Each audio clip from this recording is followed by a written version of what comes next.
ప్రభునందు నాకు అత్యంత ప్రియమైనటువంటి వాళ్ళారా, మన ప్రభువును రక్షకుడునైనటువంటి యేసుక్రీస్తు వారి యొక్క శుభనామములో మీ అందరికీ నా హృదయపూర్వకమైన శుభములు వందనములు తెలియజేస్తున్నాను.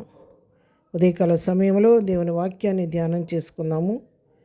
ఈరోజు వాక్య ధ్యానము కొరకు మనం తీసుకున్నటువంటి లేఖన భాగము అపోస్తలుడైన పౌలు రోమీయులకు రాసిన పత్రిక 12వ అధ్యాయము 11వ వచనం చదువుకుందాం. ఆత్మ విషయములో మాంద్యులు కాక ఆత్మయందు తీవ్రత గలవారై ప్రభువును సేవించుడి. ఆమెన్. ఇక్కడ చూడండి, భక్తుడు అపోస్తలుడైన పౌలు రోమా సంఘాన్ని హెచ్చరిస్తూ రాస్తున్న మాటలు, ఆసక్తి విషయంలో మందులు కావద్దు. ప్రభు పనిచేసే విషయంలో ప్రభు కొరకు మనం ఏది చేసినా కూడా దాని విషయంలో మీరు హృదయపూర్వకంగా సంతోషంగా ఆసక్తితో చేయండి, కానీ ఏదో చేయాలా వద్దా అన్నట్టుగా అనాసక్తితో చేయొద్దు అని చెప్పి ఇక్కడ ప్రసంగాన్ని హెచ్చరిస్తూ ఉన్నాడు. ఆసక్తి విషయంలో మందులు కావద్దు. ఎప్పుడు కూడా ప్రభు పని చేయటానికి చురుగ్గా ఆసక్తిగా ముందుకెళ్ళాలి. మరి ఎవరో బలవంత పెట్టారనో లేకపోతే ఎవరి కోసమో చేస్తున్నట్టుగా తప్పనిసరి చేస్తున్నాం అన్నట్టుగా మనం చేయకూడదు. కానీ ప్రభు పని చేసే విషయంలో మనం ఎంతగానో ఆసక్తి కలిగి ఉండాలి. మందకొడిగా మందులుగా సోమరులుగా మనం ఉండకూడదు. యెహోవా పనిని అశ్రద్ధగా చేయవాడు శాపగ్రస్తులని వాక్యం సెలవిస్తుంది. కాబట్టి అశ్రద్ధగా కాదు, కానీ ఆసక్తితో ప్రభు కొరకు చేస్తున్నానని భయముతో వణుకుతో ఆసక్తితో చురుకుగా మందులం కాకుండా చేసినప్పుడు ప్రభు తప్పకుండా మనం చేసే ప్రతి పనికి ఆయన తప్పకుండా ప్రతిఫలం ఇస్తాడు. ఇంకా రాస్తున్నాడు కదా, ఆత్మయందు తీవ్రత కలవారే ప్రభువును సేవించుడి. ప్రభువుని సేవించే విషయంలో కూడా ఆత్మలో తీవ్రత గలవారిగా ఉండాలి, అంటే పౌరుషం గలవారిగా ఉండాలి. మనం శరీరానుసరణ విషయాల్లో చాలా పౌరుషంగా ఉంటాం కదా. ఎవరైనా ఒక మాట చెప్తే అంటే మనం ఓర్చుకోలేము. వాళ్ళు ఒక మాట అంటే మనం 10 మాటలు అంటాం. అంతేకాదు, ఒకళ్ళు కొంచెం ఒక స్థాయిలో ఉండాలంటే మనం ఏం చేస్తామంటే వాళ్ళని మించిన స్థాయిలోకి మనం వెళ్ళటానికి ఎప్పుడు కూడా మనం ప్రయాసపడుతూ ఉంటాం. వాళ్ళే చేస్తారా, మనం చేయలేమా అని అట్లాంటి పట్టుదల పౌరుషం మనిషిలో ఉంటుందన్నమాట.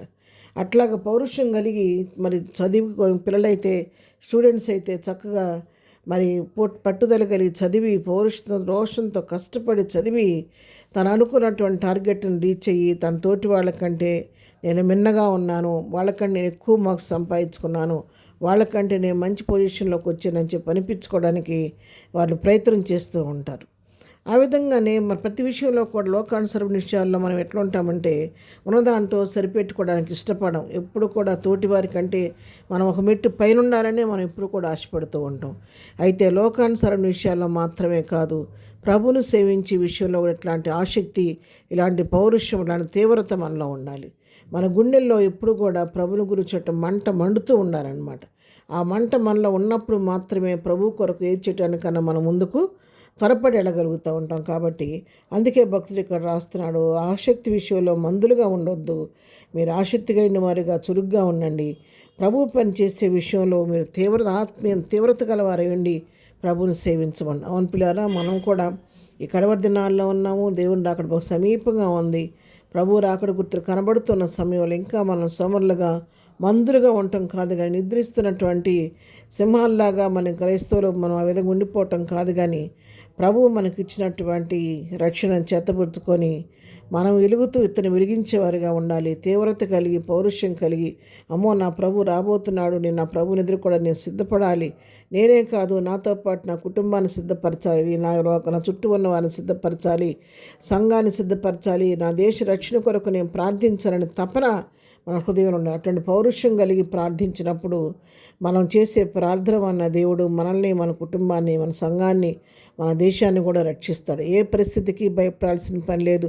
ప్రధాన విషయంలో రోషం కలిగి ప్రభు సన్నిధిలో ప్రార్థించినప్పుడు ప్రార్థన చేయటమే మన పని, కార్యం చేయటం ఆయన పని. కాబట్టి తప్పకుండా దేవుడు మనం ఆసక్తితో ప్రార్థించినప్పుడు, తీవ్రత గల వారిగా మనం రోషం కలిగి ఏకమనసుతో ప్రార్థించినప్పుడు మన జీవితాలు అద్భుతాలు చూడగలుగుతాం. ప్రార్థన. ప్రేమగలిగిన తండ్రి, పరిశుద్ధుడా, నీ పాదముల కొందనాలు. ఆసక్తి విషయంలో మందులంగా ఉండకుండా సహాయం చేయండి. ఆత్మీయందు తీవ్రత గలవారమే నేను సేవించే మనసు మాకు దయచేయండి. నాయన మమ్మల్ని ఉజ్జీవింపచేయండి. నీ అగ్ని అలా మండించండి ప్రభా. పౌరుషం కలిగి నీ కొరకు పరిచయం చేసేవారికి మనల్ని సిద్ధపరచండి.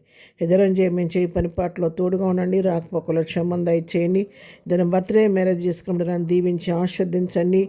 ఎగ్జామ్స్ రాస్తున్న వీళ్ళందరికీ నీ పరలోక జ్ఞానం ఇచ్చి చక్కగా రాసి మంచి విజయాన్ని పొందుకునే కృప దయచేయండి. ఎవరైనా బలహీన ముట్టి స్వస్థపరచండి. దుఃఖరున్న కుటుంబాలను ఆదరించండి, ఓదార్చండి. ప్రతి వారి పట్ల కృప విస్తరింపచేయమని యేసునామములో ప్రార్థించడి పొందుకొని ఉన్నాము తండ్రి. ఆమెన్. ప్రభు కృప సదాకాలం మనందరికీ తోడై ఉండును గాక. ఆమెన్.